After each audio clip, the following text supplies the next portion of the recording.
Hello नमस्कार सत श्री अकाल आदाम खम्बा खानी दोस्तों, क्या हाल आप सब लोगों का। उम्मीद करता हूँ फर्स्ट लेक्चर में आपको जीएसटी का इंट्रोडक्शन जानने मिला होगा, समझने मिला होगा और एक बेसिक ग्लिम्स मिल गया होगा कि आप लोग पूरे जीएसटी में क्या पढ़ने वाले हो। तो आज हम लोग जो स्टार्ट करने वाले, अब हम लोग एक्चुअल में जीएसटी के अंदर घुस रहे हैं। तो सर लास्ट लेक्चर में क्या किया था? लास्ट लेक्चर में सिर्फ ऊपर से समरी वे में देखा था कि आप जीएसटी में क्या सीखने वाले हो। तो गाइस दिल थाम के बैठिए क्योंकि आज का लेक्चर बहुत होने वाला है इंटरेस्टिंग, शानदार, मज़ेदार। चलिए स्टार्ट करते हैं सीधा स्क्रीन पे। Now listen to me very carefully, ठीक है। एक स्ट्रक्चर समझ लो कि बेसिकली मोटा मोटी अपन जीएसटी 3 पार्ट्स में सीखते हैं या इस जीएसटी को 3 पार्ट्स में कवर करते हैं। सबसे पहला जो एक पार्ट है वो पार्ट है प्रोविज़न वाला पार्ट, जहाँ पे हम लोग जीएसटी का हर एक प्रोविज़न को तोड़ मरोड़ के अच्छे से समझने का प्रयास करते हैं, ठीक है। इसके बाद का जो पार्ट स्टार्ट होता है दैट इज़ कंप्लायंस पार्ट। देखो मैं आपको स्क्रीन पर समझाता हूँ।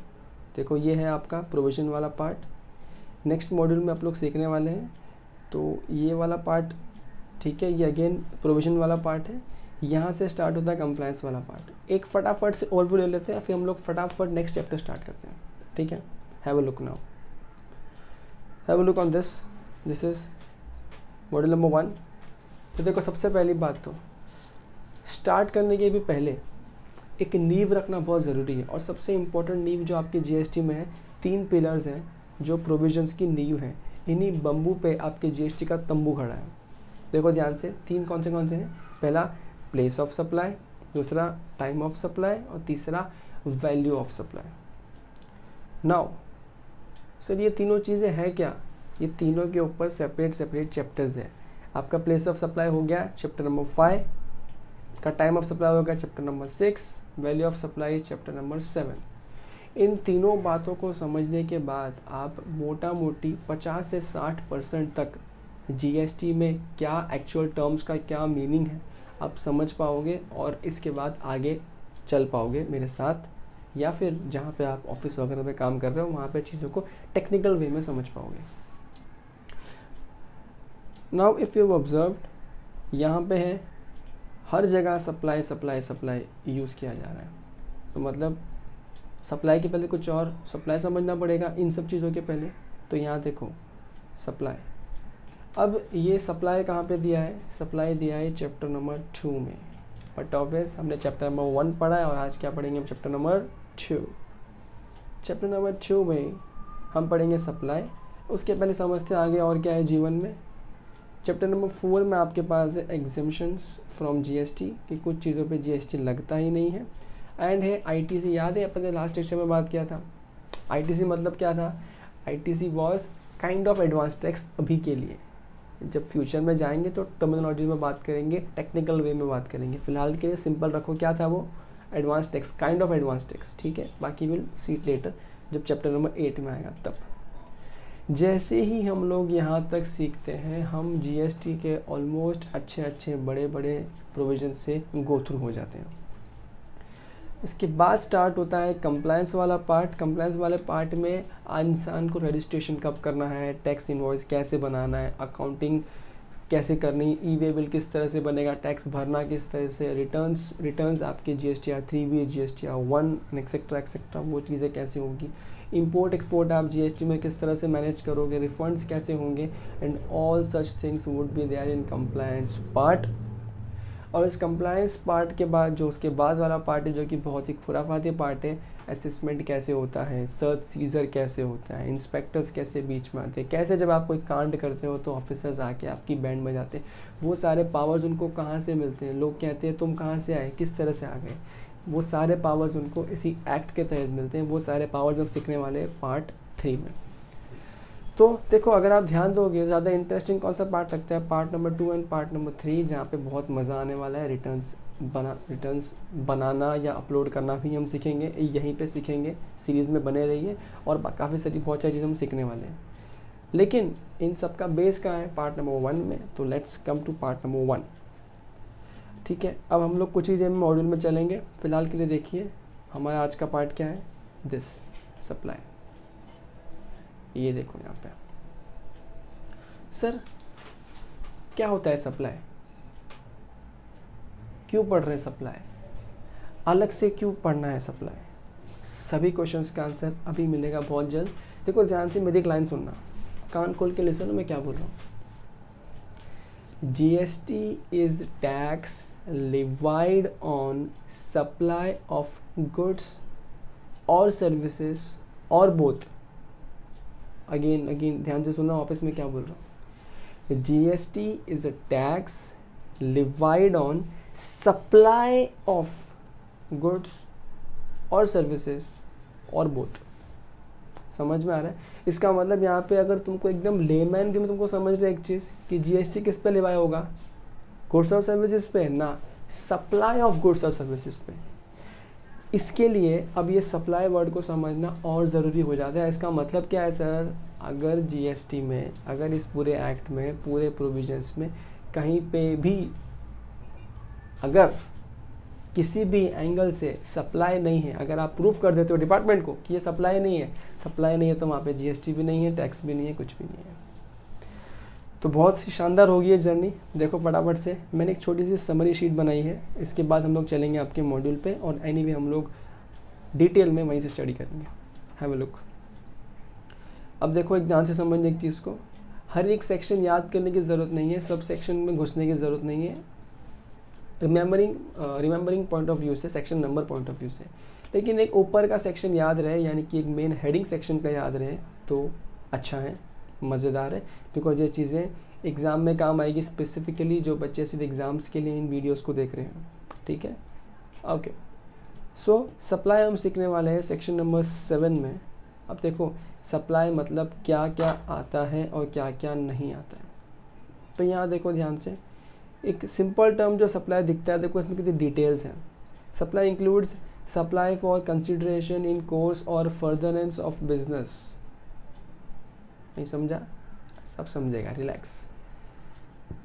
नेक्स्ट क्या है, importation of services. Section 7(1)(a) था, यहाँ 7(1)(b) है, सप्लाई विदाउट कंसिडरेशन है 7(1)(c) में, plus schedule 1 and etcetera etcetera.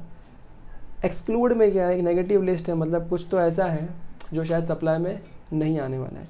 इसका मतलब सप्लाई में ये 4 चीज़ें मोटा मोटी आने वाली हैं और कुछ है जो नेगेटिव लिस्ट में लिखा है जो नहीं आने वाला है। ठीक है, अब ये सब चीज़ डिटेल में पढ़ेंगे, तो फिलहाल सबसे पहले हम लोग ये पढ़ने वाले हैं। ठीक है, अब ध्यान से देखना यहाँ पे, अब अपन एकदम डिटेल में, एकदम डेप्थ में घुसने वाले हैं। सो आ जाते हैं आपके मॉड्यूल पे। ठीक है, अब देखो यहाँ पे ध्यान से, fine, here we go, chapter number 2, supply under GST। Now ठीक है, ये सब ठीक है। इंट्रोडक्शन, कान खोल के लिसन। सर सप्लाई की ज़रूरत क्या है, क्यों ये अलग से वर्ड को सीखना पड़ रहा है? एकदम सिंपल वे में समझो। पुराने सिस्टम पे पता है, पुराने सिस्टम में कई बार वैट में हम लोग वैट को वैट सेल्स टैक्स भी बोलते थे। क्यों सेल्स टैक्स बोलते थे? इसका मतलब वहाँ पे वैट यानी कि सेल्स टैक्स कब चार्ज कर सकते थे, अगर वो प्रूफ हो जाता है कि वो सेल है। तो एक बात बताओ, ये जो एक्सचेंज तुम करते हो, क्या ये सेल का पार्ट नहीं है? और क्या ये सेल नहीं है तो क्या फिर से GST नहीं लगना चाहिए? इसका मतलब क्या सिर्फ सेल पे GST लगना चाहिए? नहीं ना। तो कई बार लोग ऐसा कहते हैं सप्लाई अलग से क्यों सीखने का, कहीं ना कहीं पे सेल कर रहे हैं तो सप्लाई तो GST लग जाएगा, बट एक्चुअल में ऐसा नहीं है। सप्लाई एक बहुत वाइड डेफिनेशन है। ठीक है, देखो यहाँ पे ध्यान से, अंडर दी, अच्छा ये जो मैंने अंडरलाइन किया है ये इम्पॉर्टेंट है मेरे पॉइंट ऑफ व्यू से, बिकॉज एनीवे तुम मॉड्यूल में पूरे 70-80 पेज को नहीं हमेशा के लिए बार बार पढ़ सकते, तो कुछ इंपॉर्टेंट पॉइंट्स होने चाहिए। Under the earlier indirect tax regime, the framework of taxable event in various statutes was prone to catena of interpretations resulting in litigation since decades. The controversy is largely related to issues like whether a particular process amounted to manufacture or not, whether the sale was predetermined sale, whether a particular transaction was sale of goods or rendering of services, etc. ये बहुत बड़ी दिक्कत थी पहले। Manufacturing पे different तरह का tax, cell पे डिफरेंट तरह का टैक्स। तो कई बार तो डेफिनेशंस यही क्लियर नहीं होती थी कि ये पर्टिकुलर ट्रांजैक्शन क्या है, मैन्युफैक्चरिंग है या फिर ये पर्टिकुलर ट्रांजेक्शन सेल है, पर्टिकुलर ट्रांजेक्शन प्रॉपर ट्रेडिंग है, या फिर क्या। अब जीएसटी को एनीवे ये क्या है, एक रिवाइज्ड और बेटर स्ट्रक्चर लाने का प्रिपरेशन था। तो हमेशा सारे लूप होल्स को बंद करने का ट्राई किया और कहीं ना कहीं पे सप्लाई वर्ड को इंट्रोड्यूस कर दिया। तो ये बताया कि पहले क्या दिक्कत था और अब क्या इसका सॉल्यूशन लेके आ रहे हैं वो लोग, ठीक है। मूविंग फर्दर, अच्छा हम लोग ऐसे ही पढ़ेंगे, जहाँ डिटेल में जाना होगा वहाँ और डिटेल में जाएंगे, जहाँ सिंपल समझना होगा वहाँ सिंपल समझ लेंगे। लेकिन आपको एक बात ध्यान रखनी है, हो सकता है आपको कुछ पार्ट बोरिंग लगे, but this is important and you need to understand each and everything in detail. यहाँ पे मैं ऐसा कुछ नहीं करने वाला है कि फटाफट से भगा दूँ कि जाने दो कोई टेंशन नहीं है, लोग अपने आप से पढ़ लेंगे और रीड कर लेंगे ना। लोग इन डिटेल में समझना है और यही इन लेक्चर्स का मकसद है, ठीक है। तो वो भगाना या बहुत जल्दी ख़त्म करना वो सब अपन नहीं करने वाले हैं, अभी भी नहीं और आगे भी नहीं करने वाले, ठीक है। Okay fine.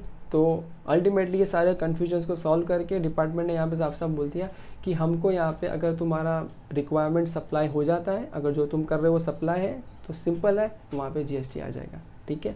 हालांकि इस पर और बहुत सारी बातें जो हम लोग सीखने वाले हैं। नेक्स्ट पार्ट जो आ रहा है यहाँ पे है वो रेलेवेंट डेफिनेशंस। अब देखो, अगर मैं ये डेफिनेशंस आपको अभी से ही पढ़ाना स्टार्ट कर दूँ वन बाय वन, गुड्स मतलब क्या, अथॉरिटी मतलब क्या, फैमिली मतलब क्या, तो आप अगले 15 मिनट में सो जाओगे। आप क्लास लेक्चर में तो बैठे नहीं हो, आप तो वीडियो देख रहे हो, गारंटी के साथ आप अगले कुछ ही सेकंड्स में सो जाओगे। तो बेटर क्या है, हम लोग हमारे प्रोविजंस को पढ़ते जाते हैं, जहाँ जहाँ कोई डेफिनेशन की नीड लगी कि यार इसका मतलब क्या है, वहाँ पे हम सीधा इस पेज पे रेफ़र करके आ जाएंगे और यहाँ पे हम लोग डेफिनेशंस को समझ लेंगे। इससे बोरियत भी नहीं होगी, इंटरेस्ट बना रहेगा और चीज़ें फ्लो में चलेगी। तो मैं डेफिनेशंस का फ़िलहाल छोड़ रहा हूँ, दोबारा ऊपर आएंगे जैसे जैसे नीड लगेगी वैसे वैसे। We have so many definition. Okay, here we come, concept of supply, section 7 थोड़ी देर पहले डिस्कस किया था अपन ने उस समरी के अंदर। सेक्शन नंबर 7 हम लोग पढ़ने वाले हैं। अब देखो, यही वो चीज़ें थी जो मैंने वहाँ लिखी थी अपने वे में, वो पूरी समरी मैं वापस एक्सप्लेन करूँगा जब ये चैप्टर ख़त्म होने के कगार पे आ जाएगा। तो फिलहाल उस समरी में इतना मत खोना, ठीक है। इफ़ यू वांट आप मुझे बता देना, वो समरी शीट चाहो तो आप नोट कर लेना अपने बुक में वीडियो को पॉज करके, या फिर आप चाहो तो मैं यहाँ पे PDF डाल दूंगा कमेंट सेक्शन में या डिस्क्रिप्शन में, ठीक है। Okay, so let's start. हम लोग क्या सीख रहे हैं, हम लोग सीख रहे हैं सप्लाई। तो सप्लाई में हमारे पास ये बहुत सारी चीज़ें हैं, बट सबसे पहले हम लोग क्या सीख रहे हैं, meaning and scope of supply. I repeat, meaning and scope of supply.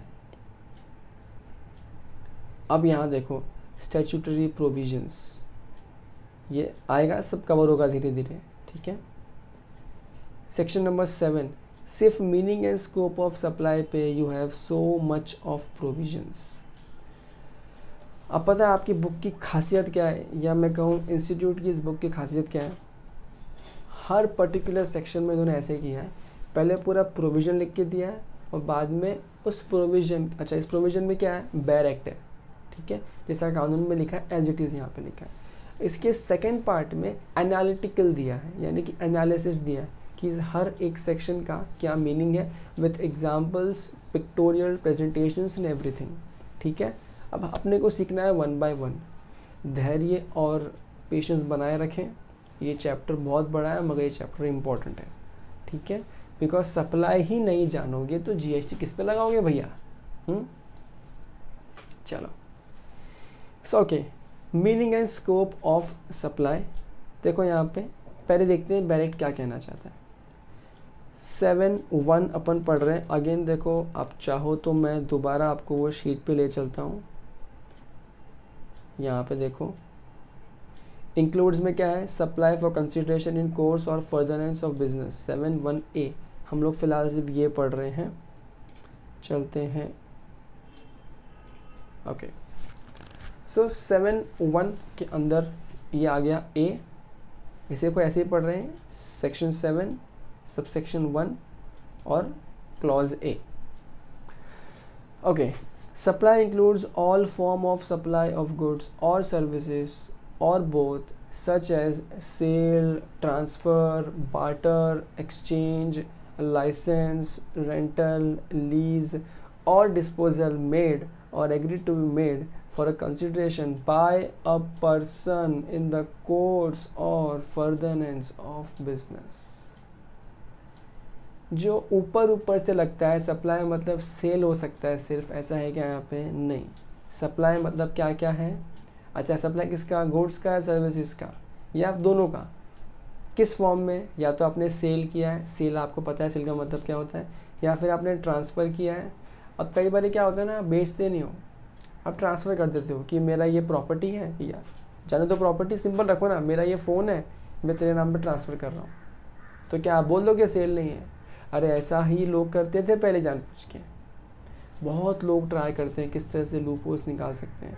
तो इसीलिए डिपार्टमेंट ने साफ साफ बोल दिया, भाई ट्रांसफ़र मतलब भी क्या है, हम तो सप्लाई मानेंगे, सेल नहीं है। हम भी कहाँ बोल रहे सेल है, ट्रांसफ़र मतलब सप्लाई, और सप्लाई पे जीएसटी आता है। ओके, नेक्स्ट है बार्टर। सिंपल सी कहानी है, आप अपना पुराना ज़माना याद करो, क्या करते थे? तो चावल ले ले, गेहूँ दे दे, क्या था वो? बार्टर। सर ये बार्टर को क्यों यहाँ पे इंक्लूड किया? अरे पब्लिक बहुत शानी है, क्या करते थे सुनो ध्यान से। सपोज करो मुझे तुम्हें कुछ सेल आउट करना है, ठीक है? अब मुझे तुम्हें मेरा आईफोन देना है और तुमको मुझे अपना सैमसंग बेचना है। तो हमने बहुत सिंपल दिमाग लगा दिया, अगर मैं सेल करूँगा और तुम भी सेल करोगे, दोनों सेल के बिल फाड़ोगे और कहीं ना कहीं पे दोनों को जीएसटी भरना पड़ेगा। सिंपल सॉल्यूशन क्या निकाला हम दोनों ने? क्या सॉल्यूशन निकाला भाई? ना तू बिल रेस कर, ना मैं बिल रेस करता हूँ, दोनों सीधा एक्सचेंज कर लेते हैं, सीधा बार्टर कर लेते हैं। तो क्या बोल दिया डिपार्टमेंट ने, शाना बनना नहीं इधर, बार्टर भी सप्लाई के डेफिनेशन में आते हैं। हम कहाँ मना कर रहे हैं, हम बोल रहे हैं तूने सेल किया, नहीं तूने बार्टर ही किया होगा। हम तो बार्टर को सप्लाई मानते हैं, और सप्लाई मानते हैं मतलब जीएसटी भरना पड़ेगा। नेक्स्ट है exchange, kind of that only. फिर है लाइसेंस, रेंटल, आप खुद देखते हो जैसे रेंट पे जो चीज़ आती है ली जाती है। Lease again long rental basis पे होते हैं। या फिर डिस्पोजल, मैंने अपने एसेट को ऐसे डिस्पोज कर दिया, किसी को बुलाया, अरे मैंने भंगार वाले को बुलाया, ले भाई ले जा।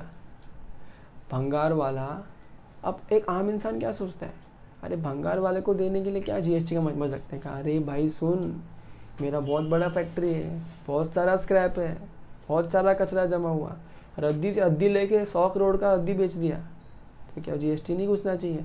इसके सेपरेट प्रोविजंस अलग से आएंगे, बट फिलहाल सिर्फ समझने के लिए समझो। मैंने चीज़ें डिस्पोज ऑफ कर दी हैं, भले डिस्पोज ऑफ कर दी हो, लेकिन स्टिल सप्लाई के डेफिनेशन में आता है, और सप्लाई के डेफिनेशन में आता है तो कहीं ना कहीं पे आपको जीएसटी भरना पड़ जाएगा। ओके, नेक्स्ट क्या है?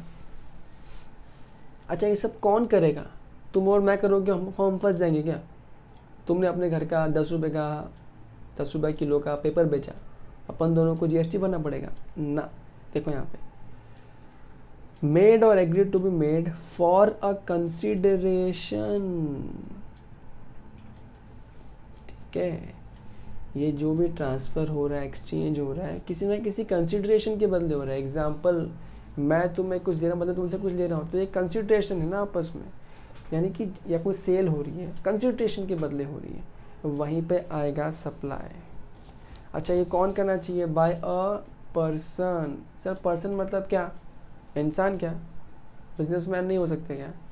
तो इसका सिंपल सॉल्यूशन क्या है? अब अ पर्सन मतलब खुद के लैंग्वेज में मत सोचो, इंसान। Go back to that section या वो प्रोविजंस या वो डेफिनेशंस जहाँ पे सब डेफिनेशन दिया था, देखो वहाँ पे लिखा है पर्सन का मतलब।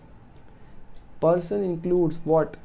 एक इंडिविजुअल, एक Hindu undivided family, a company, a firm, वो तुम्हारा पार्टनरशिप फर्म या एलएलपी या एओपी, बीओपी, बीओआई, फिर आपका कोई और भी कॉरपोरेशन जो बना हो किसी सेंट्रल स्टेट या किसी गवर्नमेंट एक्ट के अंदर, body corporate, local authority, trust, every artificial juridical person not following above. इसका मतलब पर्सन मतलब कौन? सारे आ गए, सभी तो आ गए, कौन बच गया? ठीक है, तो आगे चलते हैं वापस अपन यहीं पे। ओके, एक तो ये चीज़ें होनी चाहिए जो ऊपर लिखी, sale, transfer, barter etcetera for a consideration. कौन किसके द्वारा होनी चाहिए? By a person in the course और फर्दरेंस ऑफ बिजनेस। ये इसका मतलब क्या? देखो यहाँ पे this becomes the most important part. In the course और furtherance of business. Boss, suppose करो तुम हो, तुम गए, तुमने अपना फ़ोन खरीद के लेके आए, और फ़ोन खरीद के लाके तुमने कुछ टाइम बाद है ना, तुमने कुछ टाइम फ़ोन यूज़ किया और तुमने अपना पुराना फ़ोन किसी को बेच दिया। सप्लाई मान लो क्या? ध्यान से देखो, हाँ, तुमने बेचा है मतलब सेल है। अब तुमने फ्री में तो नहीं बेचा है, तुमने कंसिडरेशन भी लिया है, तुम पर्सन भी हो, सप्लाई मान लो क्या? भाई तुमको ये चेक करना है कि जो ट्रांजेक्शन्स हो रहे हैं क्या वो इन द कोर्स या फर्दरेंस ऑफ बिजनेस हो रहे हैं क्या? सर इन द कोर्स मतलब क्या? इन द कोर्स का मतलब है क्या वो परचेज या सेल या ट्रांजेक्शन बिजनेस के पर्पज़ के लिए कर रहे हो। एग्जाम्पल, अगर आपकी सेकेंड हैंड मोबाइल शॉप की दुकान है, फिर तो बिजनेस के लिए हो गया वो ट्रांजेक्शन, आ जाओगे जीएसटी के दायरे में, सप्लाई में काउंट कर लिए जाओगे और जीएसटी जो भी एप्लीकेबल होगा आप चार्ज कर दिए जाओगे। या फिर कई बार हम लोग ट्रेडिंग करते हैं, माल लेके माल बेचते हैं, तो ये क्या है? फर्दरनेस ऑफ बिजनेस। तो जो भी चीज़ें सेल, बार्टर, एक्सचेंज, जो भी चीज़ें हो रही है, अगर वो इन द कोर्स यानी कि बिज़नेस के लिए या फिर बिज़नेस के किसी पर्पस के लिए या किसी चीज़ों को सॉर्ट करने के लिए, मैं अपने बिज़नेस के लिए किसी पर्टिकुलर प्रोफेशनल इंजीनियर की सर्विसेज ले रहा हूँ, तो क्या वो आएगा फर्दरनेस ऑफ बिजनेस या course of business? Of course, क्योंकि उससे मेरे बिज़नेस का बेनिफिट होगा, उससे मेरा बिज़नेस आगे जाएगा। लेकिन सपोज़ मेरा किसी से झगड़ा हो गया और वो झगड़े के लिए मैंने किसी लॉयर को हायर किया, बहुत बड़े प्रोफेशनल लॉयर को हायर किया, अब मैं उसको पैसा दे रहा हूँ, क्या वो आएगा फर्दरेंस या कोर्स ऑफ बिजनेस के अंदर? नहीं, क्योंकि उसका लेना देना मेरे बिजनेस से नहीं है। आई होप ये क्लियर है। अच्छा, अभी हमने क्या किया? अभी हमने सेक्शन नंबर 7(1)(a) का पोस्टमार्टम किया, ठीक है, यहीं पे हमने कर लिया। अब 7(1)(a) का कुछ एनालिसिस भी होगा जो हमको देखना होगा। अब इसी को कंटिन्यू करेंगे, पूरा पेज अपन सीखेंगे धीरे धीरे। 7(1)(a) के एनालिसिस पे चलते हैं। ये रहा एनालिसिस वाला पार्ट, ठीक है, फाइन। यहाँ देखो, अब काफ़ी सारी चीज़ तो तुमको मैं समझा चुका हूँ, तो वो बार बार रीड करके मतलब नहीं है, वो आप खुद रीड कर सकते हो। बट अल्टीमेटली आई होप यहाँ तक कहानी समझ में आई होगी, ठीक है। अगेन रिपीट, देखो वापस छोड़ो, सब ध्यान से मेरी बात सुनो। हम लोग क्या सीख रहे हैं? We are learning supply, rather precisely supply क्यों सीख रहे हैं?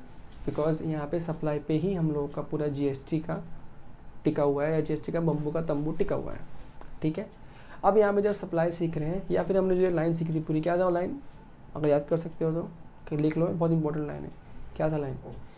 GST is a tax levied on supply of goods or services और बोथ अगेंस्ट सम कंसिडरेशन। अब मैंने ये ऐड कर दिया, अगेंस्ट सम कंसिडरेशन, ठीक है। सो गौर फरमाइए दोस्तों, इसीलिए हम लोग सप्लाई सीख रहे हैं। और सप्लाई में हमने देखा कि कुछ चीज़ें इंक्लूड होती हैं और कुछ चीज़ें एक्सक्लूड होती हैं। अब क्या इंक्लूड और क्या एक्सक्लूड होता है, यही हम लोग सीख रहे हैं, जिसमें से इंक्लूड में अपन फर्स्ट पार्ट सीख रहे थे, जो कि सेक्शन नंबर 7(1) क्लॉज ए के अंदर था, जिसका हम लोग ने प्रोविजन पढ़ चुके हैं। अब एनालिटिकल पार्ट देख रहे हैं, एनालिसिस को देख रहे हैं। अच्छा, अब हम जो सेक्शन नंबर 7 पढ़ रहे हैं सीजीएसटी एक्ट का, वही सेक्शन नंबर 20 है आईजीएसटी एक्ट का। तुम्हारा लेना देना नहीं है, दोनों में चीज़ें सेम लिखी हैं, कोई टेंशन वाली बात नहीं है, सिर्फ इंफॉर्मेटिव था।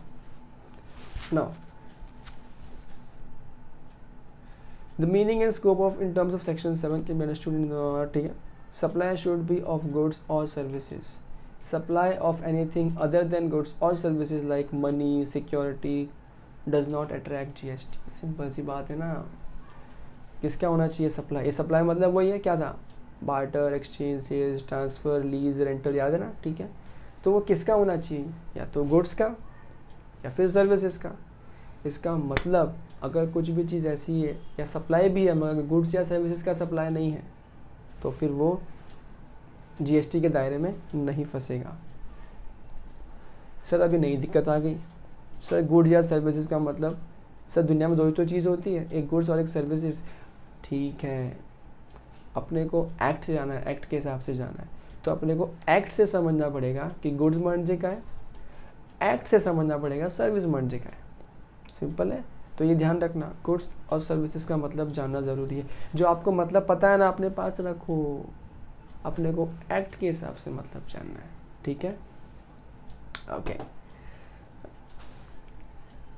तो supply of anything other than goods or services like money, security etcetera does not attract GST। ठीक है, सो अच्छा सर मतलब मनी पे GST नहीं लगता, सिक्योरिटी पे GST नहीं लगता? अरे कहाँ लगता है? एक बात बताओ, कभी तुमने अपनी मम्मी से 1000 रुपये लिए तो तुमने GST भरा क्या? तुमने अपने डैड से जो पॉकेट मनी लिया 500 रुपये का, तुमने GST भरा क्या? नहीं ना। तो एनीवे मनी के एक्सचेंज पे GST नहीं होता, या फिर सिक्योरिटीज के एक्सचेंज पे भी GST नहीं होता। ठीक है, सिक्योरिटी आपके वही शेयर्स, डिबेंचर्स एक्सेट्रा, उन पे भी GST नहीं होता। सर पक्का नहीं होता? ऑफ कोर्स नहीं होता। ठीक है, आगे और डिटेल में अपन समझेंगे इसको, चलते जाते हैं आगे। तो यहाँ देखो सप्लाई को उन्होंने मस्त समराइज कर दिया। यहाँ पे सप्लाई किसका, गुड्स का या सर्विसेज का? जो गुड्स या सर्विसेज नहीं है वो सप्लाई भी नहीं है, यानी कि जैसे money, security is not supply. ये चार्ट्स बहुत ही शानदार बनाए इंस्टीट्यूट ने। सप्लाई कंसिडरेशन के लिए होना चाहिए, अगेन सब प्रोविजन का रिपीटेशन आएगा बहुत जगह पे, लेकिन चीज़ें रिवाइज होती जाएगी कम से कम इसी बहाने आपकी।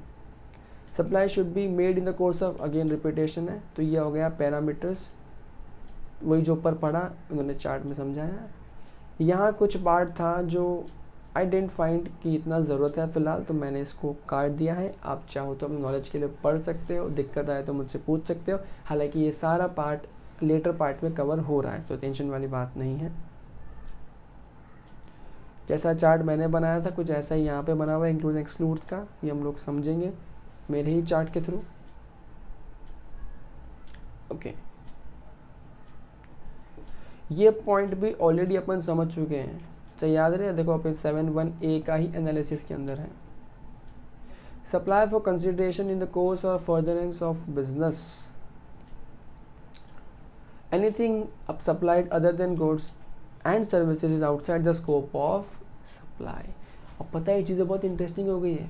ये मतलब अगर मैं अपने ट्रांजैक्शन को प्रूव कर दूँ कि वो ट्रांजैक्शन जिसका मैंने सप्लाई किया है वो गुड्स या सर्विसेज नहीं है, तो मैं GST से बच सकता हूँ। The answer is yes. अब देखो, देखते हैं डिपार्टमेंट ने कोई लूप होल छोड़ा है कि नहीं, देखते जाएंगे, समझते जाएंगे और सीखते जाएंगे। अगेन देखो चीज़ें रिपीटेशन है, आप प्लीज़ रीड कीजिएगा, आपको अच्छा फील होगा। ओके, यहाँ पे देखिए दोस्तों, अगेन जो ऊपर पढ़ा उसका रिपीटेशन है, ये सब आता है। For consideration in the course of furtherness of business, the form of supplies contemplated in the first part. ठीक है, supply should be in the course of business. अब देखो यहाँ पे अपन ऊपर सीख रहे थे ना, गुड्स मतलब क्या, सर्विसेज मतलब क्या। फाइनली अपने को आंसर मिल गया है। पता कई बार अपन ऐसे ही करते हैं, अपन जब पढ़ते रहते हैं तो अपन पढ़ते पढ़ते कई बार रुक जाते हैं मतलब ढूंढने के लिए। रेदर बेटर सॉल्यूशन क्या है, आप पढ़ते जाइए, चीज़ें मार्क करते जाइए, आगे सॉल्यूशन नहीं मिला ऐसा हो ही नहीं सकता। स्टिल ना मिला तो ढूंढ लेंगे, पर हम लोग पहले ही पढ़ना शुरू करते हैं, उसमें खो जाते हैं, गुम हो जाते हैं, उसी में लगे रहते हैं फिर, और आधा एक घंटा बिगाड़ लेते हैं और फिर मन उठ जाता है उस सब्जेक्ट या चैप्टर के साथ। ऐसा ना करें। Okay, supply. अब देखो गुड्स मतलब क्या, गुड्स म्हणजे every kind of movable property. Please गौर फरमाइए, गुड्स मतलब क्या, हर तरह की मूवेबल प्रॉपर्टी। सब मूवेबल प्रॉपर्टी क्या, हर वो चीज़ जो मूव हो सकती है। बॉटल क्या है, मूवेबल प्रॉपर्टी। ये मेरा नन्ना मुन्ना सा फ़ोन क्या है, मूवेबल प्रॉपर्टी। जिस टैबलेट में हम लेक्चर रिकॉर्ड कर रहे हैं, जिस लैपटॉप में हम लेक्चर रिकॉर्ड कर रहे हैं, ये क्या है, मूवेबल प्रॉपर्टी।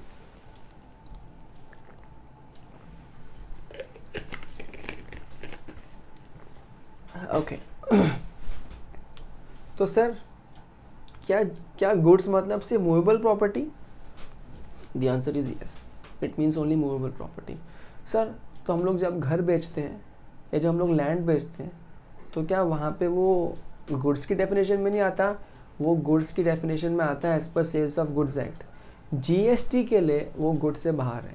तो जीएसटी में गुड्स मतलब क्या, सिर्फ और सिर्फ मूवेबल प्रॉपर्टी। सर इसका मतलब क्या, जब घर बेचते खरीदते तब जीएसटी नहीं लगता? यस नहीं लगता, मगर इस पर कुछ सर्कुलर्स हैं, कुछ क्लैरिफिकेशंस हैं, बहुत इंटरेस्टिंग पॉइंट्स हैं, आने वाले टाइम पे समझते जाएंगे और सीखते जाएंगे जब वो सर्कुलर आपके सामने आएगा। ठीक है, फिलहाल के मान के चलो ओनली मूवेबल प्रॉपर्टी ही आता है गुड्स की डेफिनेशन में। अच्छा, इस गुड्स को आगे लेके चलते हैं। एक्सक्लूड, क्या एक्सक्लूड कर रहा है वो? मनी एंड सिक्योरिटी एक्सक्लूड कर रहा है। हम लोग ऊपर भी चीज़ को सीख चुके हैं, मनी और सिक्योरिटी कभी भी कैसे बन सकता है? गुड्स। वरना हम लोग जब एक्सचेंज कर रहे हैं, हम लोग जब चेक भी एक्सचेंज कर रहे हैं, सपोज हमको किसी को पेमेंट करना है 10,000 रुपये का, 10,000 का चेक दे रहे हैं और बोल नहीं साथ में जीएसटी भरो। अपने किसी दोस्त से 500 रुपये ले रहे हैं कुछ टाइम के लिए, भाई जीएसटी, ऐसा होता है क्या? ऐसा नहीं होता है। ठीक है, मनी पे कभी जीएसटी नहीं आता। Same goes for security. तो ये तो एक्सक्लूड हो रहा है, हम गुड्स सीख रहे हैं। इंक्लूड क्या क्या हो रहा है इस गुड्स के अंदर? It includes actionable claim. Sir actionable claim क्या तुमको समझ में आ रहा है इसका मतलब? नहीं आ रहा? क्या, कहाँ जाएंगे, कहाँ जाएंगे? प्लीज़ प्लीज़ कहाँ जाएंगे? पॉज करो, सोचो कहाँ जाएंगे। ऊपर वाले सेकंड वाले पार्ट में जहाँ पे सब डेफिनेशंस लिखी है। ठीक है, तो सीधा चलते हैं डेफिनेशन वाले पार्ट पे। चलो चलते जाओ, चलते चलते चलते चलते ढूंढते हैं, मिल गया actionable claim. Actionable claim means a claim to any debt other than debt secured by mortgage of immovable property or by hypothecation or pledge of movable property or to any beneficial interest in movable property not in the possession either actual or constructive of the claimant, which the civil court recognizes as affording grounds for relief whether and such debt or beneficial interest to be existing occurring conditional or contingent। कैसा लगा? कुछ चीज़ें ऐसी होती है जब आप पढ़ते हो तो आपको लगता है कि शायद ये चीज़ें इतनी अच्छी नहीं लग रही हैं, तो हम क्या करेंगे, ऐसे टाइम पे गूगल बाबा का सहारा लेंगे। देखो मैं आपको यहाँ दिखाता हूँ, सेक्शन 2(1) ऑफ CGST एक्ट तो हम डेफिनेशन समझ ही रहे हैं। रीड विद सेक्शन 3 ऑफ टोपा, ट्रांसफ़र ऑफ प्रॉपर्टी एक्ट। तो चलिए चलते हैं सीधा हमारे गूगल बाबा के पास और यहाँ सर्च करते हैं actionable claim। Actionable claim means a claim for any debt which is related to any benefit arising out from any movable property which is not in possession and for which relief can be claimed in civil court। थोड़ा समझ में आ रहा है ना अभी क्या है मतलब? ये कोई भी ऐसा क्लेम है, means a claim for any debt, claim for any debt जो किससे कनेक्टेड है for the benefit arising out of any movable property. देखो इसको और डिटेल में समझते हैं। कभी भी आज तक ना घाई नहीं करना चीज़ों को समझने के लिए। अगर लगता है चीज़ों में और कंटेंट चाहिए और मेहनत चाहिए, गो थ्रू इट। ठीक है, एक ही बार सीखोगे, ढंग से सीखोगे, ज़िंदगी भर दिक्कत नहीं होगा। हम लोग आधा सीखते हैं, फिर नेक्स्ट टाइम फिर आधा सीखना पड़ता है, नेक्स्ट टाइम फिर आधा, और कभी भी लिंक सेटअप नहीं हो पाता कि पूरा क्या है। ठीक है, देखो यहाँ पे ध्यान से। आप चाहो तो अगर आपको चाहिए तो आप एग्जाम्पल भी ले सकते हो, बट हम लोग सीधा यहाँ पे पहले देखते हैं क्या लिखा है यहाँ पे। इट मीन्स दैट, देखो यहाँ पे इन्होंने पूरा प्रोविजन लिया है। देखो सेक्शन 3 जो वहाँ लिखा था मैंने, of transfer of property act. Actionable claim means a claim to any debt, जो भी कोई भी डेट है उसके अगेंस्ट कोई क्लेम है, कोई सब्सक्रिप्शन नहीं चाहिए, क्लेम है। अदर देन कौन सा? डेट सिक्योर्ड बाय मॉर्गेज नहीं आना चाहिए इसमें, हाइपोथिकेशन और प्लेज ऑफ मूवेबल प्रॉपर्टी नहीं आना चाहिए, कोई any beneficial interest movable property का नहीं होना चाहिए, और सिविल कोर्ट में अधिकार होना चाहिए। देखो सिंपल ही लाइन में हम लोग समझ के चलते हैं, कहाँ गई अपनी वो line. Actionable claim means any claim for any debt which is related to any benefit, कोई भी बेनिफिट जो अराइज हो रहा है किससे, किसी मूवेबल प्रॉपर्टी के किसी क्लेम से। आई अगेन रिपीट, कोई भी बेनिफिट अराइज हो रहा है किसी मूवेबल प्रॉपर्टी के अगेंस्ट, जो डेट था उसके रिलेटेड कुछ बेनिफिट अराइज हो रहा है तो वहाँ पे, और जो कि पोजेशन में भी नहीं है, और इसका रिलीफ आप जाके सिविल कोर्ट में भी अप्लाई कर सकते हो। तो वही चीज़ें क्या होगी? Actionable claim. सिर्फ वर्ड पे मत जाना। मैं ध्यान से सुनना, मैंने मेरे दोस्त को वादा किया आज बारिश हुई ना तो मैं तेरे को 100 रुपये दूंगा, नहीं हो तो तू मेरे को 100 रुपये देगा। क्या एक्शनेबल क्लेम है क्या? नहीं दिया तो क्या तुम ऐसी बातों के लिए कोर्ट जा सकते हो क्या? जज साहब मेरे को 100 रुपये नहीं दे, ऐसा कर सकते हो क्या? नहीं, एक्शनेबल क्लेम नहीं है। ठीक है, तो ऑलवेज रिमेंबर कोई ना कोई मूवेबल प्रॉपर्टी होगी, उस प्रॉपर्टी के अगेंस्ट कोई बेनिफिट आपको मिलेगा और वो बेनिफिट किसी डेट के अगेंस्ट होगा और कहीं ना कहीं पे आप सिविल कोर्ट में जाके अप्लाई कर सकते हो। अगर इसको और सिंपल रखना है तो सीधा आते हैं एग्जाम्पल में। एग्जाम्पल्स क्या है? Example insurance policy which is not secured by way of mortgage और हाइपोथिकेशन और प्लेज, तो वो भी कहाँ पे आ जाएगा? एक्शनेबल क्लेम्स में आ जाएगा। तो वहाँ पे भी मच नहीं आता, क्योंकि वो आगे चलते हैं डिटेल में समझेंगे इसको थोड़ी देर में। फाइन, फिर क्या example? Claim for arrear of rent is actionable claim since it is not secured on anything. कोई रेंट है जो एरियस है, जो पुराना रेंट है जो बाकी है, तो अगेन वो भी क्या एक्शनेबल क्लेम है। Right to claim provident fund, claim for unsecured debt, claim in profit by partner in a firm, ये सब चीज़ें क्या हैं? एक्शनेबल क्लेम्स है। अगेन चलते हैं मेरे चैप्टर पे। तो अगर मैं इस चैप्टर पे आता हूँ,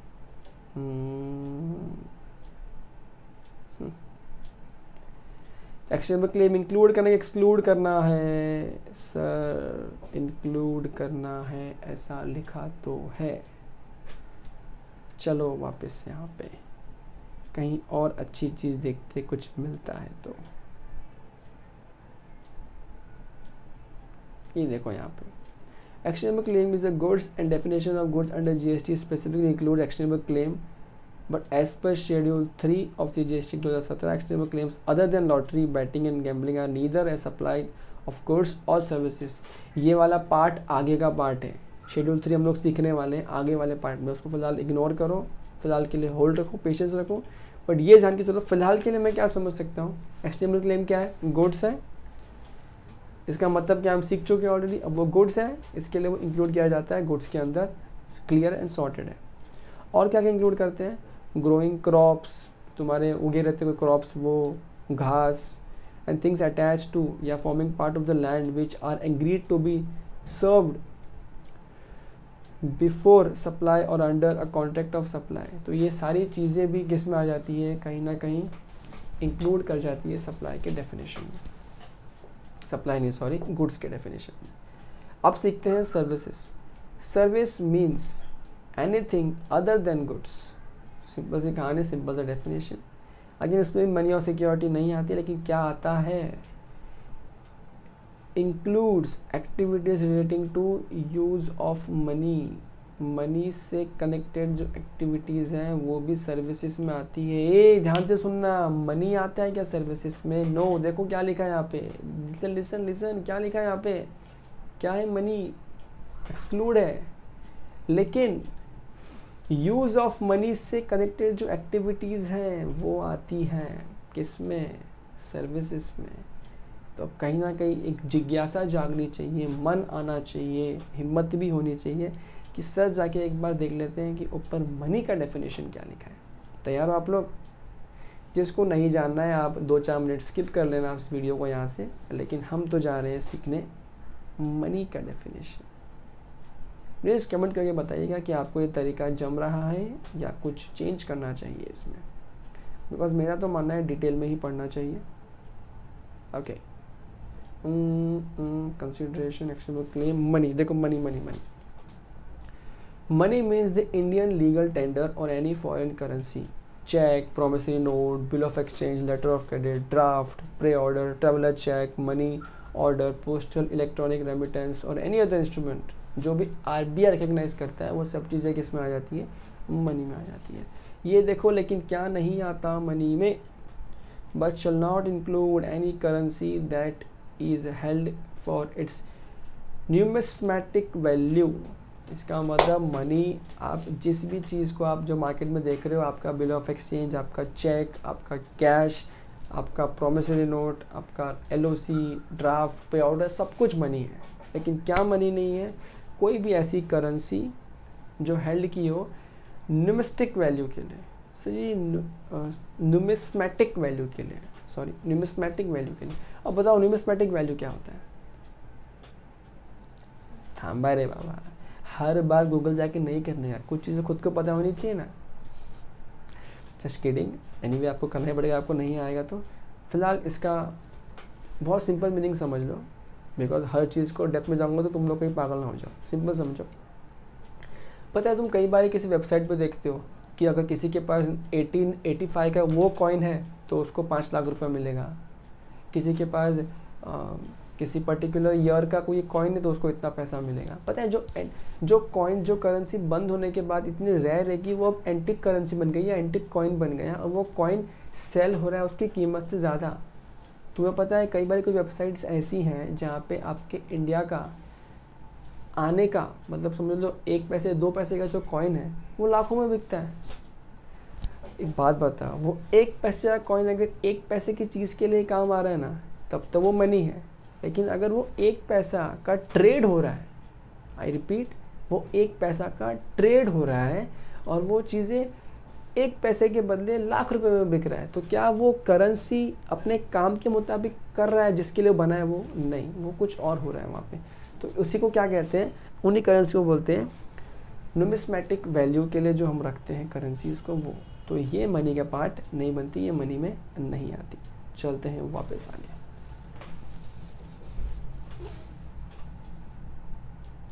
चलो चलो आ गए मनी, सर्विसेज।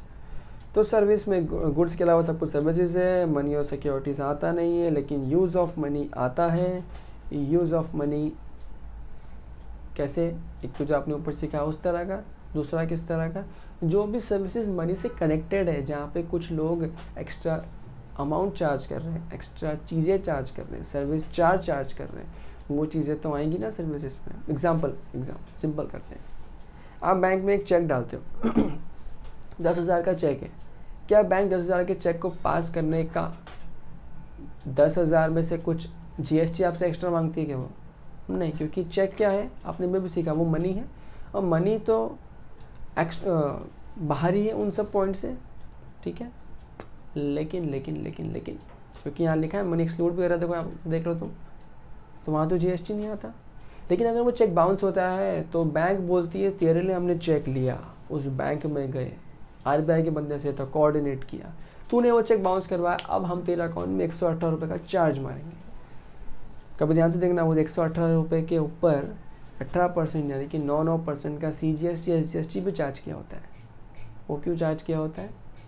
क्या वो चार्ज चेक पे हुआ है या चेक के अमाउंट पे हुआ है पर्टिकुलर %? नहीं। बैंक ने जो आपको सर्विस दिया, वो सर्विस कनेक्टेड था, उस मनी से कनेक्टेड था, वो यूज़ ऑफ मनी से कनेक्टेड था, एक्टिविटी कनेक्टेड था मनी से, उसके लिए बैंक ने कुछ चार्ज किया, उस पर GST लगा सकते हो। मगर वो मनी पे मतलब वो चेक पे GST लगता नहीं है। I hope things are clear. Use of money मतलब क्या होता है। या फिर activities relating to conversion of money by cash by any other mode from one form और करेंसी और denomination to another for which a separate consideration is charged. ये क्या है सर? सिंपल है। आज तो तुम इंडिया में बैठे हो, नॉर्मल सी पढ़ाई कर रहे हो या स्पेशल पढ़ाई कर रहे हो, चीज़ें स्टूडेंट लाइफ चल रही है। आगे जाके अगर तुमने बहुत बड़ा कुछ कर लिया जीवन में, तुमने प्लान किया मैंने तो अमेरिका जाना है, ये अमेरिका में तुम्हारा गांधी जी वाला रुपया चलता है क्या? नहीं। क्या चलता है वहाँ पे? वहाँ चलता है डॉलर। अब अगर वहाँ यूनाइटेड स्टेट्स ऑफ अमेरिका में अगर डॉलर चलते हैं, तो अगर यहाँ पे आपके पास करोड़ों रुपए हैं, क्या वहाँ पे काम आने वाला है? नहीं। तो क्या करोगे? आप किसी बैंक में जाओगे, बैंक में जाके बोलोगे कि मेरा करोड़ रुपया ले लो, मुझे बदले में एक्सचेंज करके इसका डॉलर्स दे दो ताकि मैं डॉलर्स को वहाँ पे यूज़ कर सकूँ। वो जो बैंक डॉलर एक्सचेंज करेगा ना, वो तो मनी है। उस मनी के ऊपर जो करोड़ों रुपया है, उस मनी के ऊपर, क्योंकि मनी बाहर है सर्विसेज से, इसलिए वहाँ GST भी नहीं है, लेकिन मनी को एक्सचेंज करने के लिए बैंक ने कुछ पैसा लिया जिसको बोलते हैं कमीशन, बैंक का कमीशन या बैंक का सर्विस चार्ज। वो कमीशन जो एक सेपरेट कंसिडरेशन बैंक ने लिया उस एक्सचेंज के लिए, उस कंसिडरेशन उस पर्टिकुलर चीज़ को सर्विस में लिया जाता है। I hope things are clear. कहीं दिक्कत हो कमेंट सेक्शन है आपके पास, आप करो कमेंट। ओके, तो ये अगेन जो हमने सीखा वही चीज़ें वहाँ पे चार्ट में एक्सप्लेन कर रहे हैं। अब जो ऊपर अपने थोड़ी देर पहले सीखा था ना, supply includes sale, barter, exchange, वो सब चीज़ें यहाँ पे जो अपन ऑलरेडी ऊपर ऑपरेशन कर चुके हैं वो चीज़ें वापस यहाँ पे लिखी हैं।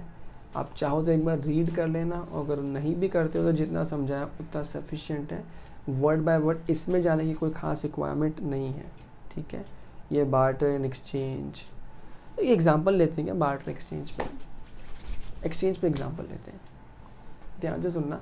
हालांकि ये सब चीज़ें वापस आने वाली है वैल्यू ऑफ सप्लाई के अंदर, वहाँ पे आपको और अच्छे से क्लियर हो जाएगा कि अल्टीमेटली किस अमाउंट पे जीएसटी चार्ज किया जा रहा है। ओके, फॉर एग्जांपल पता है जो तुम्हारी सेल आती है, Flipkart big billion sale, Amazon great Indian festival sale, आप तो बहुत ललचाते हो नए नए फ़ोन्स खरीदने के लिए।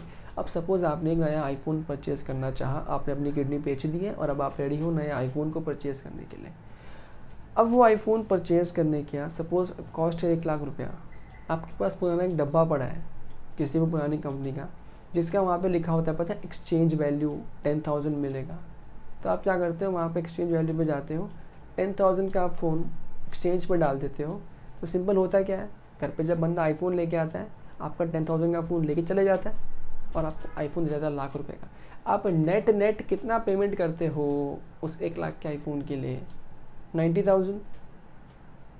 सोच के बताओ, जीएसटी 1 लाख पे, 90,000 पे, या 1,10,000 पे? ध्यान से सुनो, वो जो आईफोन की कॉस्ट है ना वो कितनी थी? 1 लाख। तो एनीवे जब आप एक्सचेंज भी करोगे ना तो कभी आप बिल चेक करना, बिल आपको हमेशा 1 लाख का ही देगा, ठीक है। बिल 1 लाख का ही होगा और उस 1 लाख पे ही पूरा जीएसटी लग रहा होगा। ये जो एक्सचेंज आपने किया ना, आपने उसको कुछ कंसिडरेशन दिया 1 लाख का, जिसमें से 90,000 कैश दिया और 10,000 इन काइंड दिया, समझ गए? तो वो दूसरा ट्रांजैक्शन हो गया, इसीलिए अलग कर दिया जाता है। भाई तुम एक्सचेंज कुछ भी करो, वो एक सेपरेट ट्रांजैक्शन है, अगेन वहाँ पर सेपरेट जीएसटी, और यहाँ पे एक सेपरेट जीएसटी जो मेन इनवॉइस है या जो मेन सेल है उसके ऊपर, समझा? अब अगेन आप इसको रीड करना आराम से, बार बार डॉक्टर की कहानी पढ़ते रहना। अच्छा, अब यहाँ देखो कंसिडरेशन मतलब क्या, पता कब से सीख रहे हैं ना, अगेंस्ट सम कंसिडरेशन। तो क्या है कंसिडरेशन?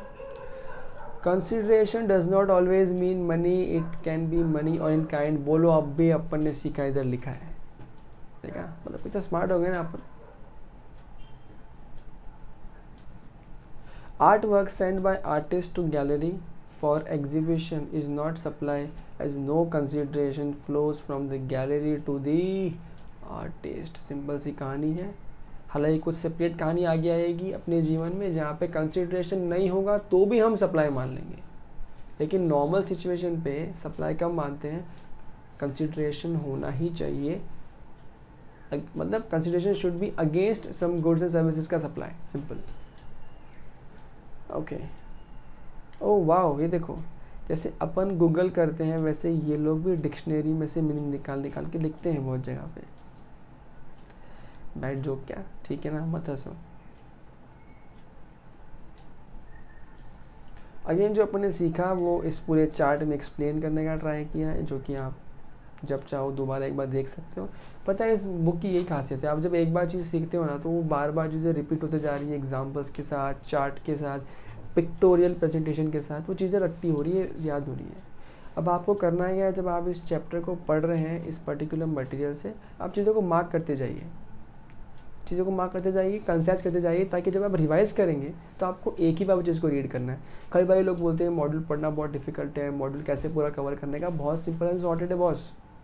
80 पेज का अगर चैप्टर है, जब आप उसको समराइज करते हैं या फिर जब आप उस पर अंडरलाइन करते जाते हैं इंपॉर्टेंट चीज़ों को, चीज़ें रिपीट ना हो इस लेवल पे या इस वे से, तो चीज़ें अपने आप कंसाइज होकर शॉर्ट हो जाती है। वो 80 पेज 25-30 पेज बन जाता है, उतना तो पढ़ना ही पड़ेगा ना यार। ओके, ये समझाया गया कंसिडरेशन और फिर नीचे आ गया इन द कोर्स और फर्दरेंस ऑफ बिजनेस, ये अभी हम लोग ऑलरेडी सीख चुके हैं और समझ भी चुके हैं। बिजनेस म्हणजे काय? बिजनेस इंक्लूड, देखो आप पता है यहाँ पे सिर्फ फनी जोक है। बिजनेस मतलब any trade, commerce, manufacture, profession etcetera if there is no money, even if there is no monetary benefit. फिर supply acquisition of goods including capital goods and services, provision for facilities by club association etcetera, administration of consideration services as holder of office, activity for race clubbing, सब कुछ तो आ गया। In short simple समझो, एक बार आप read कर लेना, doubt आया तो मुझसे फिर आप कमेंट में पूछ भी सकते हो, लेकिन सिंपल समझ लो। जैसे पर्सन में सब कुछ आ गया था ना, बिजनेस में भी सब कुछ आ गया, सिर्फ वो चीज़ें जो पर्सनल स्टफ़ की हैं, जो कि आगे कवर भी होने वाली है, वो चीज़ एग्जाम भी होने वाली है जीएसटी से, सिर्फ वही चीज़ें हैं जो नहीं आई, बाकी सब बिजनेस में आ गई है। और एनीवे आप लोग समझदार है, आपको बिजनेस का मतलब नहीं पता, बस वही है। Okay, so here we have some examples, again आपको ये रीड करने होंगे, थोड़ी मेहनत तो करनी ही पड़ेगी बच्चे लोगों।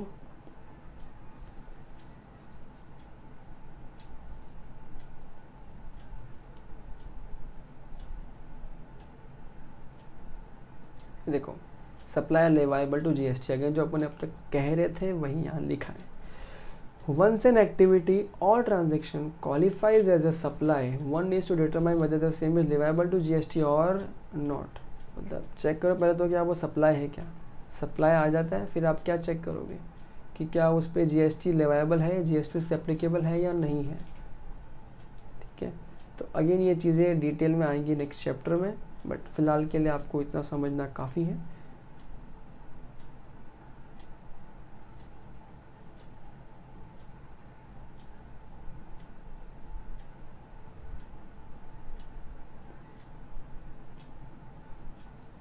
अच्छा, अब देखो अब क्या कंडीशन है। एक बात बताओ, अपन ने अब क्या चीज़ सीखा अभी तक? अच्छा, अपन सीख क्या रहे हैं, भूलना नहीं, अपन क्या सीख रहे हैं? अपन सीख रहे हैं सप्लाई का मतलब, सप्लाई इंक्लूड्स के अंदर 4 पार्ट थे, 4 पार्ट में फर्स्ट पार्ट था सेक्शन 7 सबसेक्शन 1 क्लॉज ए, जहाँ पे हम लोग सीख रहे हैं सप्लाई का मीनिंग एंड डेफिनेशन। सप्लाई ही चल रहा है अब तक, तो ध्यान से सुनो सर। अब ये बात तो सीख गए हम लोग, एक तो सप्लाई होना चाहिए, बाय अ पर्सन होना चाहिए, वो भी हम लोग समझ गए, गुड्स या सर्विसेज का होना चाहिए, वो भी हम लोग समझ गए, लिंकअप में आ गया है। किसी ना किसी यानी कि अगेंस्ट सम कंसिडरेशन होना चाहिए, ये चीज़ भी क्लियर हो गई है। और क्या होना चाहिए? सप्लाई क्या है, हर पर्सन सप्लाई करेगा उसमें जीएसटी लग जाएगा? नहीं, supply should be by a taxable person. A supply to attract GST should be made by a taxable person. ओह देखो यहाँ पे question mark. A supply attracting GST can be made to a non-taxable person also. The restriction of being taxable person is only on the supplier, whereas the recipient can be either taxable or non-taxable. Simple सी कहानी है ना। अरे तुम किसी से कोई good service ले रहे हो, अगर तुम टैक्सेबल नहीं हो तो फ़र्क पड़ता है क्या सामने वाले को? नहीं ना। सप्लायर टैक्सेबल है क्या? सिंपल सी कहानी है, वहाँ पे चीज़ें आ जाएगी कि आपको टैक्स भरना पड़ेगा। नेक्स्ट क्या है, सप्लाई कौन सा होना चाहिए? तो टैक्सेबल पर्सन सप्लाई करना चाहिए, यानी कि supplier should be taxable person, और साथ साथ में क्या होना चाहिए? टैक्सेबल सप्लाई होना चाहिए। सर टैक्सेबल सप्लाई, अब तक क्या सीख रहे थे? सप्लाई, अब एक नया वर्ड क्या आ गया? Taxable supply. अगेन इसका भी ऊपर चाहो तो आप डेफिनेशन में रीड कर सकते हो, अगर नहीं रीड करना तो यहीं पे समझ लो।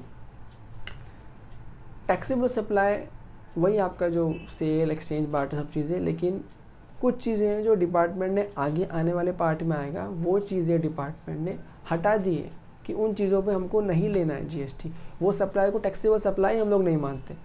तो जब जिस चीज़ों पे टैक्सेबल सप्लाई मानते ही नहीं डिपार्टमेंट, वहाँ पे उन सप्लाई पे क्या हम जीएसटी लगा सकते हैं? The answer is no.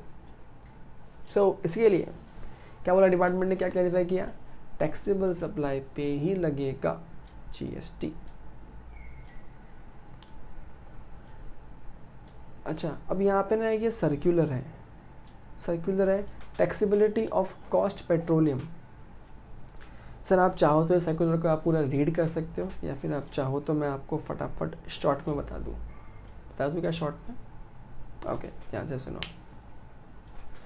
आपको पता है क्रूड पेट्रोलियम ये सब चीज़ें होती हैं, ये सब पे एक्चुअल में जो डिग किया जाता है सब चीज़ें कहते हैं गवर्नमेंट खुद करती है क्या? नहीं, गवर्नमेंट किसी से करवाती है, ठीक है।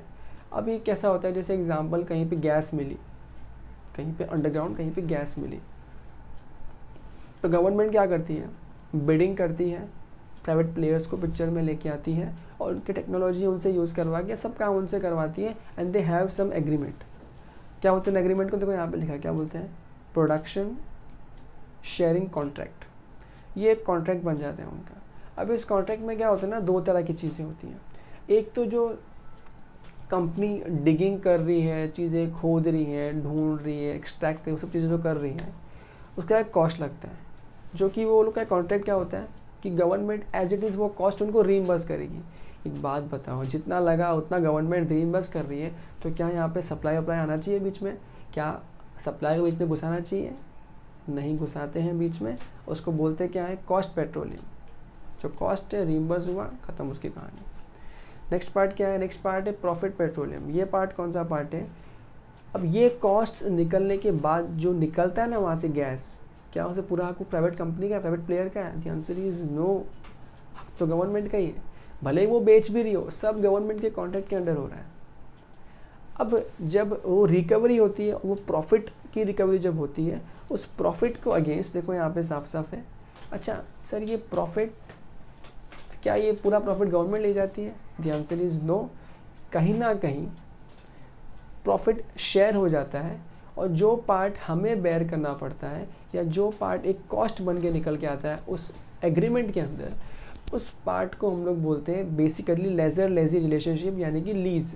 यानी कि हम वो सरकार की ज़मीन को रेंट पे ले रहे हैं, लीज पे ले रहे हैं उस पर काम करने के लिए, और उसके अगेंस्ट कुछ उनको पैसा देना पड़ेगा।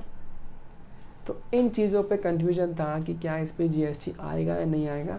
गवर्नमेंट ने साफ कर दिया, देखो यहाँ पे लिखा है The government share of profit petroleum, which is to the consideration paid by the contractor to the central government for services of grant of license or lease to the explore mine petroleum, crude and natural gas, is exempt from GST। ठीक है, cost तो anyways consideration था ही नहीं, वो तो reimbursement है। Profit में उन्होंने सीधे से क्या बोल दिया, अरे भाई गवर्नमेंट इन्वॉल्व है ना, एग्जाम्प्ट कर दिया। अगेन ये चीज़ें एग्जाम्पशन वाले चैप्टर में रिपीट होगी, बट फिलहाल के लिए एक सर्कुलर था तो मैंने आपको बता दिया। अच्छा नेक्स्ट यहाँ पे क्या है? नेक्स्ट यहाँ पे आ रहा है फाइनेंशियल सर्विसेज को लेके। अब अगेन ये सब क्या, कुछ ना कुछ क्लैरिफिकेशंस ही हैं, कुछ जो डाउट्स आते हैं आगे जाके फ्यूचर में, उनका सॉल्यूशन है एडवांस में। देखो यहाँ पे क्या है,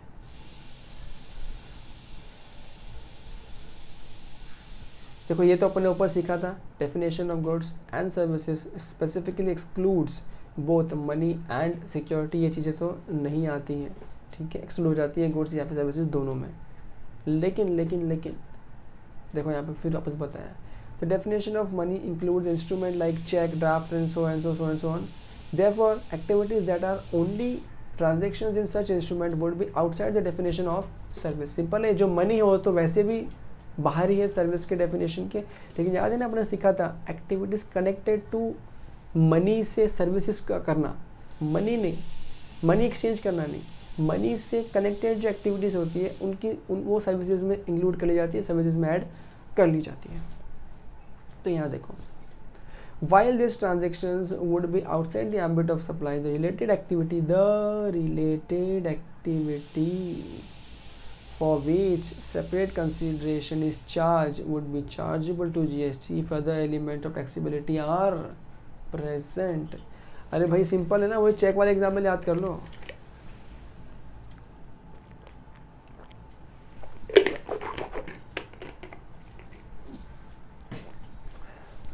आपका चेक का जो अमाउंट है वो तो जीएसटी से बाहर था, तो चेक बाउंस हुआ या कोई एक्स्ट्रा सर्विसेज, या आपने बैंक से एक्स्ट्रा सर्विसेज ले ली कि मैं बैंक में आके चेक जमा, मेरे पास टाइम नहीं है चेक जमा करने का बैंक में, send someone to my home to collect the cheque, और बैंक ने उससे आपका 50 रुपये चार्ज लिया चेक को लेके जाने का। ये चेक को लेके जाने का चार्ज लिया, चेक करोड़ रुपए का होने दो, 50 रुपया लिया बैंक ने चेक लेके जाने का। तो बैंक ने मनी से कनेक्टेड एक्टिविटी को सर्विस दिया, वो सर्विस में आ जाएगा और उस पर जीएसटी लग जाएगा। वही चीज़ें यहाँ पे लिखी है। आगे ये सब इतना इम्पोर्टेंट नहीं है, so you can just avoid it. Okay, here we go, derivative. अब ये सारी चीज़ आपके अदर चैप्टर्स या अदर सब्जेक्ट का पार्ट है. आया है तो थोड़ा थोड़ा समझ लेते हैं, ज़्यादा डेप्थ में नहीं आएंगे बिकॉज एक्चुअली में ये जीएसटी का मेन पार्ट में नहीं आता है. Derivative. As derivatives fall in the definition of security, they are neither goods nor services and hence are not liable to GST. Settlement happens normally by way of net settlement with no actual delivery. देखो derivative होता क्या है. Derivative आप समझ सकते हो, फिलहाल आप एकदम सिंपल समझ के लीगल शर्तें. तो लीगल शर्तें, मैं एक बहुत लेमन टर्म यूज़ कर रहा हूँ, एक्चुअली में there term is different. Suppose करो, हाँ अपन लेमन में चलते हैं, सिंपल एक बार आगे चलते हैं. तो क्या है डेरिवेटिव? लीगल शर्तें. शर्तें वो एग्जांपल जो शेयर मार्केट में लगती है, डेरिवेटिव मार्केट है, शेयर मार्केट में आपको पता होना चाहिए. वहाँ जो चीज़ें होती हैं, वहाँ पे कैसी होती है चीज़ें. आप सपोज आपने एक प्रॉमिस किया है कि मैं इतने टाइम बाद इतना चीज़ का इतना अमाउंट लूँगा या इतना सामान खरीदूँगा. और सिंपल कर लो, आपने कभी M6 मार्केट के बारे में सुना है? सुना है क्या? वहाँ पे भी डेरिवेटिव कॉन्ट्रैक्ट एंटर किए जाते हैं, जहाँ पे आप एंटर करते हो कि मैं एग्जांपल मुझे अगले महीने मैं इतना किलो ये सामान लूँगा या इतना चीज़ें लेनी है. एक्चुअली में वहाँ पे चीज़ें डिलीवरी होती नहीं है, सेटलमेंट नेट हो जाता है. एग्जांपल आज भाव 10 रुपये का है, आपने कहा कि मैं 10 रुपये का भाव से आज ही कॉन्ट्रैक्ट एंटर कर रहा हूँ. 10 रुपये के भाव से मुझे एग्जांपल 100 किलो चावल खरीदना है आपके राशन वाले की दुकान से. ठीक है, एकदम सिंपल करते हैं आपको नॉर्मल एग्जांपल पे. आपने राशन वाले को क्या प्रॉमिस किया, अपने दुकानदार को, अपने शॉपकीपर को, आज 10 रुपये किलो का भाव है, 100 किलो राइस में लूँगा, आज ही चाहिए तो थोड़ा सा एडवांस ले लो मुझसे. 1 महीने बाद मुझे क्या चाहिए, मुझे आज ही ये राइट चाहिए कि 1 महीने बाद में मैं तुमसे क्या लूँगा, 100 किलो चावल लूँगा 10 रुपये के भाव से. तुमने प्रॉमिस करो, उसने प्रॉमिस कर दिया.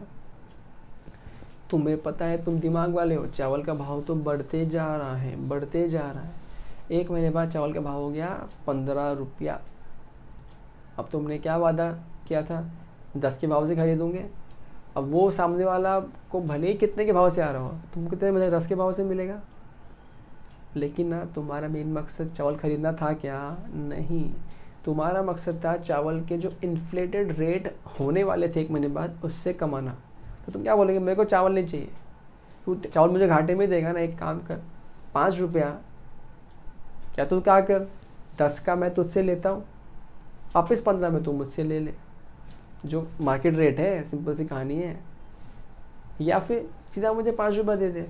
तो जनरली इन एग्रीमेंट्स में होता है क्या है, there is always a net settlement. Net settlement सीधा जो भी हिसाब किताब करो, 5 रुपये नेट हुआ, 5 रुपये मैं ले लूँगा.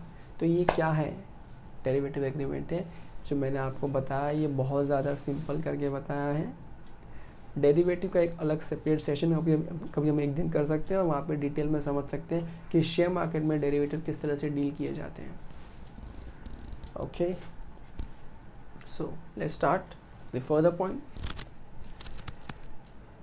सेम कुछ कहानी आती है फ्यूचर कॉन्ट्रैक्ट्स की. यहाँ पे हम अगेन फ्यूचर्स लेते हैं उसी शेयर्स के और एक्चुअल में डिलीवरी नहीं ली जाती है. लेकिन अब पता है यहाँ पर डिलीवरी ले ही नहीं रहे, इसलिए हम लोग गुड्स की डेफिनेशन में काउंट नहीं कर रहे हैं और हम सिक्योरिटी मान रहे हैं. ठीक है, एग्जांपल, आप जब शेयर लेते हैं किसी कंपनी का, जब आप शेयर लेते हैं, आपने रिलायंस का 10 शेयर खरीद लिए, 10 शेयर आपके डीमैट में आ गए. क्या घर में कुछ आया क्या, कोई डिलीवरी आया किसी सामान का क्या? सिक्योरिटी बोलते हैं, इसलिए उससे वहाँ पे जीएसटी को नहीं घुसाया जाता है. ठीक है, सेम हुआ डेरिवेटिव की कहानी, सेम हुई फ्यूचर्स की कहानी. फ्यूचर में भी क्या होता है, फ्यूचर डेट पे एग्री करते हो कि ये चीज़ सेल करूँगा, ये चीज़ बाय करूँगा, एंड उसके अकॉर्डिंगली आप काम करते हो. एक्चुअल डिलीवरी लेते नहीं हो, नेट सेटलमेंट ही करते हो. लेकिन अगर फ्यूचर कॉन्ट्रैक्ट में डिलीवरी का ऑप्शन है, इन दैट केस अगर डिलीवरी का ऑप्शन है और डिलीवरी होने वाली है, डिलीवरी का ऑप्शन अवेलेबल है, तो वहाँ पे जो डिलीवरी होगी वो क्या होगी, कमोडिटी. अब वो कमोडिटी मतलब commodity market for example.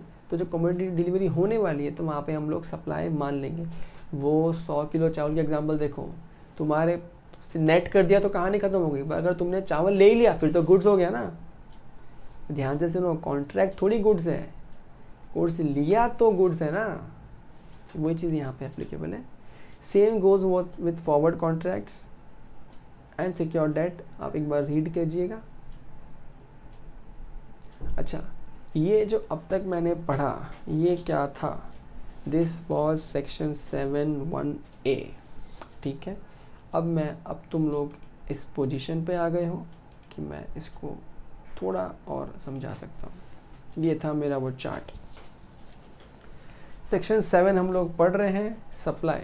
Supply includes supply for consideration in course और फर्दरेंस ऑफ बिजनेस। हम लोग ने सप्लाई का मतलब यहाँ पे सीखा है, कंसिडरेशन का मतलब भी सीखा है, कोर्स और फर्दरेंस ऑफ बिजनेस का मतलब भी सीखा है। तो ये चीज़ें एक तो आ गया, सप्लाई में आता है। और सप्लाई में क्या आता है, देखो नेक्स्ट पॉइंट क्या लिखा है, importation of services for consideration whether और नॉट इन कोर्स और फर्दरेंस ऑफ बिजनेस। सर ये क्या है, ये भी सप्लाई है क्या? 7(1)(b). इम्पोर्ट, इम्पोर्ट मतलब क्या समझ में आता है, दूसरे देश से कुछ इम्पोर्ट सर्विसेज का इम्पोर्ट लिया। देखो यहाँ पे गुड्स की बात करेगा नहीं, देखो देखो देखो देखो हम भूल जाते हैं। ऊपर क्या कहीं कुछ लिखा था अलग से, गुड्स या सर्विसेज कुछ ऐसा? नो, मतलब किसके लिए था वो, तो आपने सीखा भी था, गुड्स और सर्विसेज दोनों के लिए। ये वाला क्या है, importation of services, importation of services for consideration whether, देखो यहाँ क्या लिखा है, फॉर कंसिडरेशन, हाँ, वेदर और not in course of furtherance of business. अरे सिंपल एग्जांपल लो ना, नेटफ्लिक्स तो तुम यूज़ करते हो दिन रात सुबह शाम, लॉकडाउन में मजे ले रहे हो नेटफ्लिक्स के अंदर ही बैठ के। अमेजोन प्राइम क्या है, सब इंडिया के क्या रे बाबा, किधर के? अरे बोलना किधर के, किधर के, बाहर के?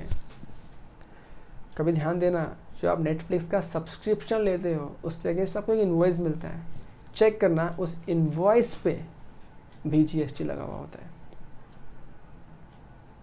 क्यों? बहुत सिंपल सी कहानी। एक बात बताओ, तुम जो नेटफ्लिक्स का जो तुम कंटेंट एब्जॉर्ब कर रहे हो वहाँ से, क्या वो फर्दरेंस ऑफ बिजनेस के लिए या कोर्स ऑफ बिजनेस के लिए तुम्हारे? नहीं ना। फिर भी जब तुम्हारा बिजनेस को सर्विस नेटफ्लिक्स से लेगा तो क्या है, इंपोर्ट ऑफ सर्विस को लेके सीधा उस पर जीएसटी चार्ज कर दिया जाएगा। देखो यही चीज़ें यहाँ लिखी हुई मिलेगी तुमको। ये अपनी मॉड्यूल ये यहाँ पे आते हैं, ये देखो, importation of service for consideration whether or not in course or furtherance of business. The connotation of supply gets explained significantly through the second part of section 7, that is 7(1)(b), which brings within the ambit of supply the importation of services for a consideration whether or not in the course or furtherance of business. This is only exception to the condition of supply made in course of furtherance of business. हर जगह आपको मिलेगा कि business के लिए कर रहे हो तो ही सप्लाई में काउंट हो रहा है, मगर अगर आप बाहर से, अरे विदेशियों से कोई सर्विस लोगे तो हर जगह तो भुगतना पड़ेगा। हर जगह क्या है, जीएसटी। एग्जाम्पल लिखा है यहाँ पे, Ramaiah proprietor has received the architect services for his house from an architect located in New York at an agreed consideration of $5,000. The import of services by Ramaiya is supply under section 7(1)(b), though it is not in course of furtherance of business. अरे मेरे को अपना घर बनाना है, मैंने वहाँ किसी बंदे को ढूंढा, वहाँ से डिजाइन सब बनवा के वहाँ से बोला तो मेरे को मेल कर दें, पैसा दिया डॉलर्स के अंदर मैंने, भाई जीएसटी लगेगा। अच्छा, ये जीएसटी कौन भरेगा, कब लगेगा, किस तरह से लगेगा, ये आगे वाले पार्ट में आने वाला है। फिलहाल अपन ये सीख रहे हैं जीएसटी लगेगा कैसे और क्या, ये आएगा आगे, सब कुछ आएगा, ठीक है। अच्छा, अभी देखो अपन, याद है अपन ने जहाँ से ऊपर से स्टार्ट किया था, जहाँ बेयर एक्ट था, बेयर प्रोविजन था, चलता हूँ दिखाता हूँ, तुम लोग क्या ना भूल जाते हो।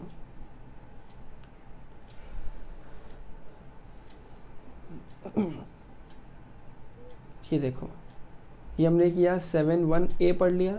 7(1)(b) क्या है, importation of services for consideration whether or not in the course or furtherance of business। ये कोई बहुत बड़ा पॉइंट है, सिंपल सा पॉइंट था, नीचे अपने सीख लिया और अपने समरी में कवर भी कर लिया। नेक्स्ट है देखो 7(1)(c), इसके पहले अपन चलते हैं मेरे ही समरी शीट पे।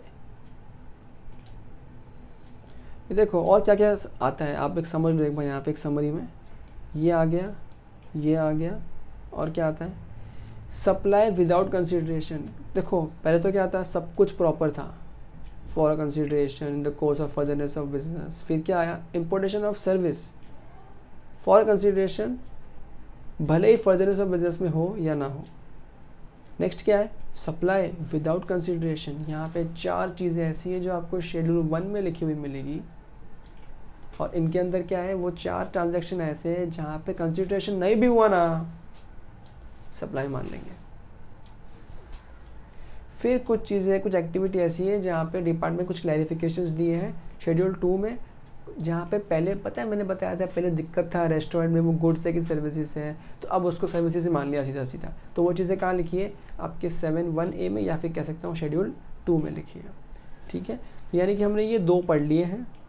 अभी ये और ये हमें पढ़ना है, एक्सक्लूड उसके बाद पढ़ेंगे। जो लिस्ट है ये वो शेड्यूल है, शेड्यूल 3। जिन चीज़ों को ना हम गुड्स बोलेंगे ना सर्विस बोलेंगे, मतलब हम उनका सप्लाई बोलेंगे ही नहीं उनको, ये भी हम लोग पढ़ेंगे उसके बाद। ये तो और लेटर पार्ट है। तो ये 2 पार्ट हो गए हैं, ये 2 पार्ट हम लोग करेंगे आपके नेक्स्ट लेक्चर में। फ़िलहाल यहीं तक का, उम्मीद करता हूँ आपको यहाँ तक का पार्ट समझ में आया। प्लीज़ अगले पार्ट में आने के पहले एक बार रिवाइज करके आइएगा और चीज़ों को थोड़ा और डिटेल में समझ के आइएगा। और प्लीज़ डाउट पूछना मत भूलिएगा, डाउट पूछना अनिवार्य है। डाउट नहीं पूछोगे तो मज़ा नहीं आएगा, मज़ा नहीं आएगा तो समझोगे नहीं तो आगे बढ़ोगे नहीं, और आगे बढ़ोगे नहीं तो काम कैसे करोगे। ठीक है, मिलते हैं अगले लेक्चर की तरफ। तब तक के लिए see you, bye bye, take care.